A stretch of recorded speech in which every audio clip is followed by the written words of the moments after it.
वक्फ board क्या था, सबसे टिपिकल चीज क्या था, जो ट्रिब्यूनल फैसला सुनाएगा वो खुद ही ट्रिब्यूनल क्या है, वन साइडेड है। इतना पुराना नहीं होना चाहिए भाई। क्या पता कि हम जिस कोचिंग में यहाँ खड़ा है हो सकता है कि जिन्ना का हो, तो हमको क्या मतलब। इसमें संशोधन की बात होने लगी तो अब इसमें एक पक्ष का क्या है, विरोध करना है, सारे आपत्तियों को खारिज कर दिया गया। इसमें क्या होगा कि पावर,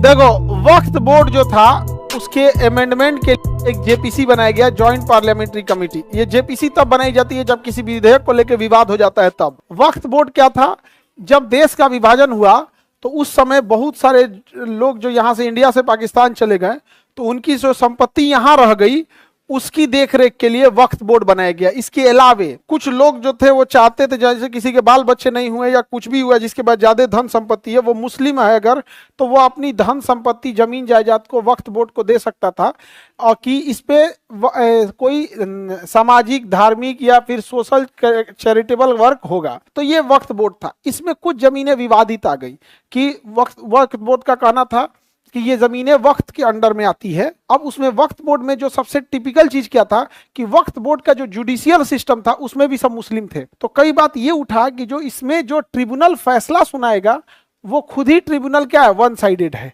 तो इसमें संशोधन की बात होने लगी तो अब इसमें एक पक्ष का क्या है, विरोध करना है। हालांकि वक्फ बोर्ड के पास जितनी जमीनें थी, वक्फ बोर्ड ने मुसलमानों के कल्याण के लिए अगर वक्फ बोर्ड की जमीन का यूज किया होता तो आज मुसलमान बहुत आगे गए होते। इन्होंने कोई खास यूज नहीं किया और जैसा कि सारे सरकारी डिपार्टमेंट में होता है कि जो एक बार बैठ जाता है वो अपने सगे संबंधी रिश्तेदार हेन में लग जाता है, कोई उतना हुआ नहीं। तो बाद में अब जब गवर्नमेंट आई तो वक्फ बोर्ड विधेयक में क्या कही, संशोधन लाई। तो इसका जब विरोध हुआ तो इसके लिए ज्वाइंट पार्लियामेंट्री कमेटी बनाई गई कि जेपीसी की इसमें अपनी अपनी बातों को रखिएगा।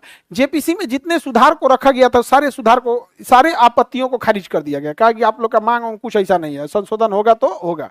अब सरकार इसमें क्या कर रही है, संशोधन कर रही है। समझ में आ गया कि नहीं आ गया? आगे बढ़े।